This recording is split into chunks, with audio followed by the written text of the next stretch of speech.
Hello दोस्तों, स्वागत है आप सभी का आपके फेवरेट यूट्यूब चैनल पीटर हाजिर है ऑल अबाउट मूवीज़ पर। दोस्तों, इस वीडियो में मैं आपके लिए फ़िल्मी दुनिया के गलियारों से एक बेहद दिलचस्प कहानी लेकर आया हूं। जी हां दोस्तों, इस वीडियो में हम बात करेंगे सुपरस्टार संजय दत्त की नानी जद्दन बाई के जीवन के बारे में और किस तरह से वे कोठे से निकलकर मेन स्ट्रीम सिनेमा में आई उसके बारे में जानेंगे। Let's check. दोस्तों, एक वक्त ऐसा था जब कोठों पर तवायफों के गाने सुनना मुग़लों की शान हुआ करता था, जो ब्रिटिश राज में आम लोगों का शौक भी बन गया। ऐसे ही एक कोठे से भारत को पहली महिला संगीतकार मिली। जी हाँ दोस्तों, उनका नाम था जद्दन बाई। ये वो ही जद्दन बाई हैं जिनकी बेटी नरगिस बॉलीवुड की सबसे उम्दा एक्ट्रेसेस में से एक रही और नाती संजय दत्त आज के सुपरस्टार हैं। दोस्तों, ये बात है सन 1900 की।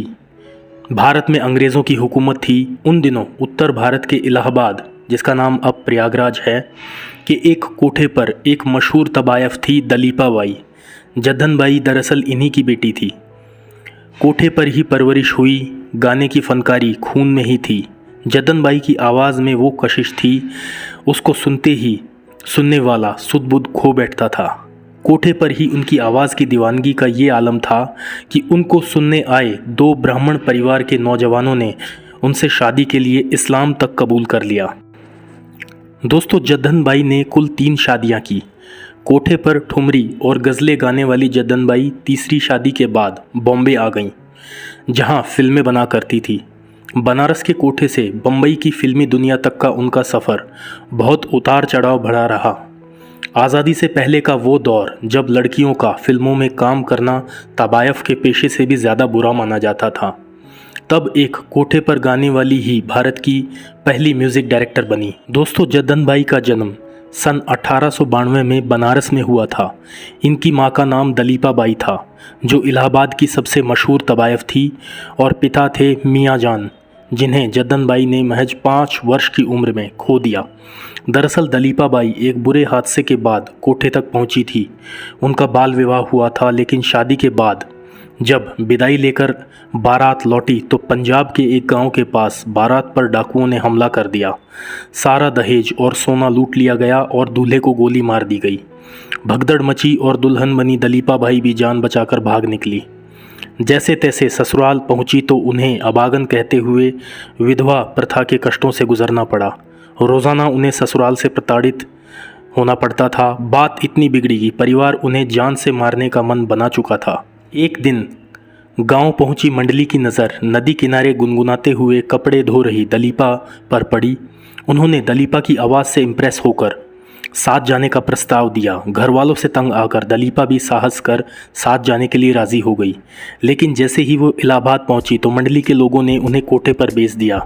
फिर दलीपा बाई यहाँ से कभी न निकल सकी। कोठों में काम करने वाले एक व्यक्ति ने दलीपा की शादी सारंगी वादक मियाँ जान से करवा दी। दलीपा बाई ब्राह्मण परिवार की थी, लेकिन जब उन्होंने मियाँ जान से शादी की तो वे भी मुस्लिम हो गई। शादी के बाद इनके घर जद्दन भाई हुसैन का जन्म हुआ। कोठे पर पली बड़ी जद्दन बाई को गायकी और नृत्य का हुनर उनकी माँ से मिला था। ये कोठे में ज़रूर पली बड़ी, लेकिन इनके कोठे पर देव व्यापार नहीं होता था, बल्कि सिर्फ ठुमरी और गज़लें पेश की जाती थी। दोस्तों, बड़ी होती गई तो माँ की लेगेसी को आगे बढ़ाने के लिए खुद कमान संभाल ली और माँ से भी ज़्यादा पहचान हासिल की। लोग इनकी एक नज़र में ऐसे दीवाने हो जाया करते थे, इनके लिए सब कुछ छोड़ने के लिए भी राजी हो जाया करते थे। दोस्तों, इनके कोठे पर पहुंचे गुजराती हिंदी बिजनेसमैन नरोत्तम दास, जिन्हें बच्ची बाबू के नाम से पहचाना जाता था, को इनसे ऐसे प्यार हुआ कि उन्होंने इनके लिए इस्लाम तक कबूल कर लिया था और शादी कर ली। दोनों का एक बेटा अख्तर हुसैन हुआ। बेटे के जन्म के कुछ सालों बाद ही नरोत्तम जद्दन बाई को छोड़कर चले गए और कभी लौटे ही नहीं। चंद सालों तक अकेले बेटे की परवरिश कर रही जद्दन बाई को कोठे में ही हारमोनियम बजाने वाले मास्टर उस्ताद इरशार मीर खान का दिल आ गया। जद्दन बाई ने इनसे दूसरी शादी की, जिससे इन्हें दूसरा बेटा अनवर हुसैन पैदा हुआ। चंद सालों बाद ही ये दोनों अलग भी हो गए थे। दोस्तों, गुलाम भारत में अंग्रेज़ आए दिन जद्दन बाई के घर छापेमारी किया करते थे। अंग्रेज़ों को शक था कि जद्दन बाई अपने घर में क्रांतिकारियों को जगह देती थी। अंग्रेज़ों ने उन पर ऐसा दबाव बनाया कि उन्हें बनारस की दाल मंडी का अपना घर छोड़ना पड़ा। वो बनारस छोड़कर कोलकाता आ गई, जहां एक कोठे पर गाना शुरू किया। दोस्तों, आशा करता हूं कि आपको ये वीडियो पसंद आया होगा। ये वीडियो अधूरा है, वीडियो लंबा ज़्यादा ना हो इसके लिए मैं इसे 2 भागों में बना रहा हूं। दूसरा भाग मैं जल्द आपके लिए लेकर आऊँगा। बाय।